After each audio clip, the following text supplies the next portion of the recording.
میرے ایک دوست ہیں، میڈیکل کے شعبے سے وابستہ ہیں، تو مجھے کہنے لگے کہ ڈاکٹر بھی اپنی روٹین بدلتے ہیں اور معدے والی ساری دوائیاں بھی اکٹھی کر لیتے ہیں کیونکہ رمضان آنے والا ہے، یہ زیادہ لوگ استعمال کریں گے۔ تو وہ ماحول نہ پیدا کریں کہ ہر چیز دنیا داری ہو جائے، ہر چیز دنیا داری نہیں، ہر چیز کو ایک نیا روپ دے دیا جائے اور نیا سے نیا مال کمانے کا سلیقہ بنایا جائے۔ میں اکثر کہا کرتا ہوں کہ رمضان تو اس لیے تھا نا کہ اس میں کم کھانا ہے، تھوڑا کھانا ہے، لیکن اگر بندہ کہے کہ میں نے صبح کا چونکہ کھایا نہیں لہذا اب شام کو اتنا کھانا ہے کہ ہفتے سے پہلے ڈاکٹر کے پاس بھی جانا ہے، میں نے وہ سارا پوری کرنی ہے روٹین، تو پھر وہ مقصد کو نہیں نہ سمجھا، پھر اس نے اس خوبصورتی کو نہیں پایا جو خوبصورتی اس کو دین دینا چاہتا تھا۔ ایک تو رمضان کی فضیلت کو سمجھنا ہے، اور پھر جب ہم روزہ دار ہیں، ہم نے روزہ رکھا ہوا ہے، تو نبی پاک علیہ السلام نے خود اس مفہوم کو کھول کے بیان کیا، فرمایا جس بندے نے جھوٹ نہیں چھوڑا، گناہ نہیں چھوڑا، گویا غیبت نہیں چھوڑی، بدی نہیں چھوڑی، تو اللہ کے محبوب علیہ السلام فرماتے ہیں پھر اللہ تعالیٰ کو اس کے بھوکا پیاسا رہنے کی تو کوئی ضرورت نہیں، کیونکہ لعلکم تتقون، تقوی اختیار کرنا تو روزے کا مقصد تھا، اور اگر اس نے وہ بات کو سمجھا ہی نہیں، استاد کے لیے صرف استاد ہو جانا ہی ضروری نہیں، اس کو پھر اپنے منصب کا لحاظ کرنا بھی ضروری ہے کہ میں استاد ہوں۔ والد کا صرف والد ہو جانا ہی کمال نہیں، اس کو پھر اس منصب کے تقاضوں کو بھی سمجھنا چاہیے کہ اب میں ایک باپ ہوں، اب میں روٹین میں وہ آزاد نہیں ہوں کہ جہاں میرا جی چاہے گا جاؤں گا، جہاں میری طبیعت چاہے گی میں کھاؤں گا، جہاں میرا دل کرے گا میں وہ کام کروں گا۔ اب آپ سرپرست ہیں، سربراہ ہیں۔ انسان دیکھیں نا، ایک شخص ہے وہ عالم ہے، علم پڑھ لینا صرف کمال نہیں، وہ اپنے منصب کو بھی تو سمجھے نا، اس منصب کے وقار کو، اس کے لحاظ کو بھی تو سمجھے نا۔ ایک آدمی اگر عمر رسیدہ ہے، بڑا ہے، بزرگ ہے، اور وہ چاہتا ہے کہ میری بزرگی کی وجہ سے میرا اکرام کیا جائے، تو اسے اپنے منصب کا بھی لحاظ کرنا پڑے گا۔ اس کو حضرت سعدی فرمایا کرتے تھے میں نے 18 سال کے بزرگ دیکھے اور میں نے 75 سال کے بچے دیکھے۔ حضور کیا مطلب؟ فرمانے لگے عمر ہو گئی لیکن اپنے منصب کا خیال نہ کیا، عادات بچوں والی رہی۔ اور فرماتے میں نے ایسے لوگ دیکھے جن کو شروع وقت میں ہی اللہ والوں کی صحبت نصیب آئی، تو وہ جو بزرگی ہے وہ پھر عمر کی وجہ سے نہیں ملی، وہ اللہ نے علم اور عمل کی وجہ سے عطا فرما دی۔ تو اپنے منصب کا لحاظ کرنا کہ میرا یہ منصب ہے۔ اسی طرح جب ہم نے روزہ رکھا ہوا ہوگا نا، تو پھر ہم نے اس منصب کا بھی لحاظ کرنا ہے کہ میں روزے دار ہوں، پھر خالی بھوکے پیاسا نہیں رہنا۔ رسول پاک صلی اللہ تعالی علیہ وآلہ وسلم نے پتہ ہے روزے دار کی فضیلت کیا بیان فرمائی؟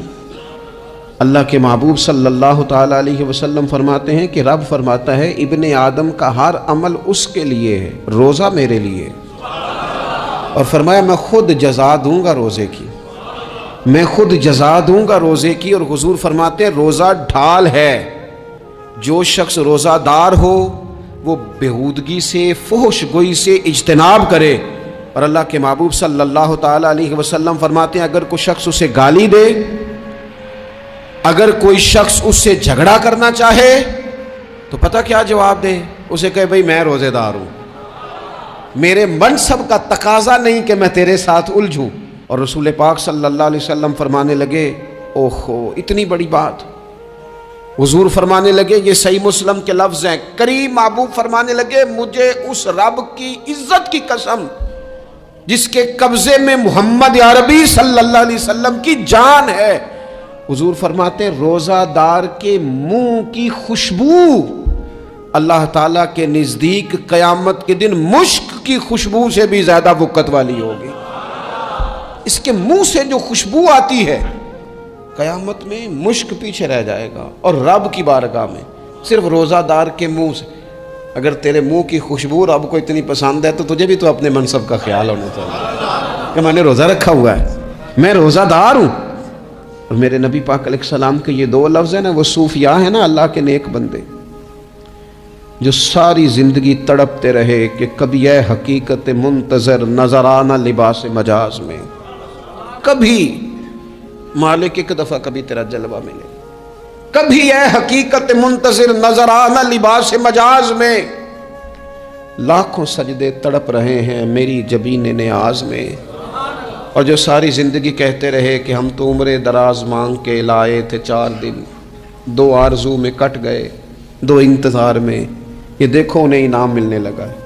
جو اس کی راہ کے سوالی تھے، جو اس کے رستے کے مسافر تھے، جو اسے پانا چاہتے تھے، جو اس کی دید کرنا چاہتے تھے، جو اسے ملنا چاہتے تھے، میرے رسول پاک علیہ السلام نے فرمایا روزہ دار کو 2 خوشیاں ملیں گی۔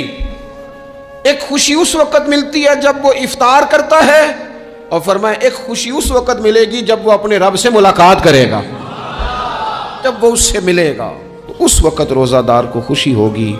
میرے دوستو، خوشی تو جو ہوگی سو ہوگی، لیکن یہ لفظ بڑے حسین نہیں کہ روزہ دار کی رب سے ملاقات ہوگی، یہی لفظ بڑے باکمال نہیں۔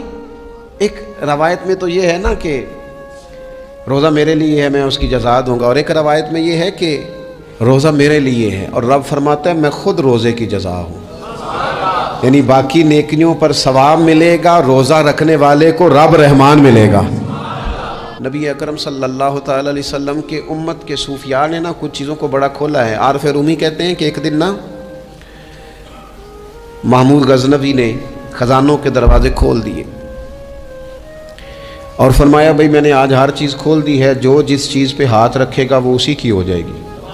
لوگ دوڑے، کوئی سونے کی طرف، کوئی چاندی کی طرف، کوئی جائیدادوں کی طرف، کوئی خزانے کی کنجیوں کی طرف، کوئی بڑے بہترین گھوڑے اور اونٹوں کی طرف، لوگ دوڑ گئے، جو جس پہ ہاتھ رکھے گا اسی کا، سب بھاگ گئے۔ ایاز بیٹھا ہے، نہ وہ حسن میں رہی شوخیاں، نہ وہ عشق میں رہی گرمیاں، نہ وہ غزنوی میں تڑپ رہی، نہ وہ خم ہے زلف ایاز میں، وہ لذتیں کہاں۔ ایاز چپ کر کے بیٹھا ہے۔ پھر محمود نے ایاز کی طرف مخاطب کر کے کہا ایاز اٹھنا نہیں، آج لوٹ سیل لگ گئی ہے، جو جس چیز پہ ہاتھ رکھے گا اسی کی۔ ایاز کہنے لگا بات پکی ہے نا؟ تو محمود خوش تھے، موڈ بڑا اچھا تھا، کہا بالکل پکی ہے۔ تو ایاز کہنے لگے چلو ٹھیک ہے۔ ایاز اٹھے، پیچھے سے جا کے نا تو محمود کے کندھے پہ ہاتھ رکھ دیا، محمود کے کندھے پہ ہاتھ رکھا۔ محمود کہنے لگے یہ کیا بات کا، آپ سے میں نے پوچھا تھا بات پکی ہے، جو جس پہ ہاتھ رکھے گا اسی کا نا۔ تو تھوڑی دیر پہلے مسکراتے چہروں میں آنسو آ گئے، ایاز بھی روئے تو محمود بھی روئے۔ کہا بادشاہ پکا رہنا، وہ جن کو خزانے چاہیے تھے وہ دوڑ گئے، مجھے تو چاہیے۔ لنگ کئی مہینے تے برس گئے تے تیری دید نو دیدے ترس گئے، تیری تو ملے گا۔ تو پھر کہا محمود نے، اس نے کہا میں وعدہ کر چکا تھا، بس ٹھیک ہے، باقیوں کے خزانے اور میں تیرا طے ہو گئی۔ فرمایا باقی نیکیوں پر ثواب ملے گا اور روزہ رکھنے والے کو رب رحمان ملے گا، اللہ کا قرب ملے گا۔ دیکھو نا وہ خاص انسان کو کیفیت حاصل ہوتی ہے روزے میں، رب کے ہونے کا یقین۔ وہ جو صوفیاء کہتے ہیں نا مراقبہ کرو، وہ نصیب ہوتا ہے۔ یعنی کسی کو کیا پتہ ہے اس کا روزہ ہے کہ نہیں، اکیلا ہے نا گھر میں، فریزر بھرا ہوا ہے، نہیں نہ کھاتا، کیوں؟ اسے پتہ ہے میرا رب میرے ساتھ ہے، میرا رب مجھے دیکھ رہا ہے۔ بس یہ تصور توحید پکا ہو جاتا ہے رمضان، تو پھر اللہ تبارک و تعالیٰ کی بھی خاص رحمت اور کوئی خاص ہی اعزاز۔ حضور فرماتے ہیں جنت کے کئی دروازے ہیں، ایک باب الریان ہے، اس سے صرف روزہ دار گزریں گے۔ آواز ہوگا روزے والے آ جاؤ، وہ آ جائیں گے، فرمایا اس خاص دروازے سے گزرو، جب گزر جائیں گے تو فرمایا بند کر دو بھائی، اور کوئی نہیں گزرے گا یہاں سے، دروازہ ہی مخصوص ہے، ان کا اعزاز ہی ذرا زیادہ ہے۔ تو میرے عزیز رمضان شریف کے اندر وہ منصب کا بس خیال رکھیں کہ میں روزہ دار ہوں، اس احتیاط کے ساتھ۔ اور دوسری جو رمضان کی چند عبادات ہیں نا، سب سے پہلی تو میں عرض کروں گا تراویح کے حوالے سے یہ بات یاد رکھ لیں کہ نبی پاک علیہ الصلوۃ والسلام نے فرمایا جس نے ایمان اور احتساب کی نیت کے ساتھ رمضان میں قیام کیا، اللہ اس کے پچھلے سارے گناہوں کو معاف فرما دے گا۔ اور ایک مقام پر نبی پاک صلی اللہ تعالیٰ علیہ وسلم نے بیان کیا، یہ مشکات میں موجود ہے، حضور فرماتے ہیں رمضان اور قرآن دونوں قیامت کے دن بندے کی شفاعت کریں گے۔ رمضان کہے گا یا اللہ میں نے اسے دن بھر کھانا کھانے سے باز رکھا اور تیری بارگاہ کے حکم کے مطابق اس نے اپنے آپ کو ان چیزوں سے بچا کے رکھا، اور قرآن کہے گا مالک رات میں نے اسے نیند سے روکے رکھا۔ کیا مطلب؟ اس نے کھڑے ہو کے عبادت کی، اگرچہ اس سے مراد شارحین حدیث نے تراویح بھی لیا ہے، تہجد کی نماز بھی لیا ہے، صلاۃ اللیل بھی لی ہے، لیکن میرے عزیز یہ خاص ربط ہے قرآن مجید کے ساتھ تراویح کا۔ مسنون ہے رمضان کی راتوں میں قرآن مجید اور تراویح کا پڑھنا۔ اگر تھوڑی سی نا طبیعت میں صرف تبدیلی پیدا کی جائے، میں نے دیکھا ہے کہ جو لوگ کہتے ہیں نا میرا وقت بڑا قیمتی ہے، بڑی ساری جگہوں پہ آپ کو بیٹھنا پڑتا ہے، بیٹھیں آپ 2 گھنٹے بیٹھیں، 3 گھنٹے بیٹھیں۔ میں نے دیکھا ہے لوگ جاتے ہیں کسی دفتر میں تو رات کو ہی چلے جاتے ہیں، اس علاقے میں کھڑے ہیں، پاسپورٹ کے دفتر کھڑے ہیں، شناختی کارڈ کے دفتر کھڑے ہیں، امیگریشن کی لائنوں میں کھڑے ہیں۔ کچھ ذہن تو بنائیں کہ میں نے رات کھڑے رہنا ہے اور اپنے رب کی عبادت کرنی ہے۔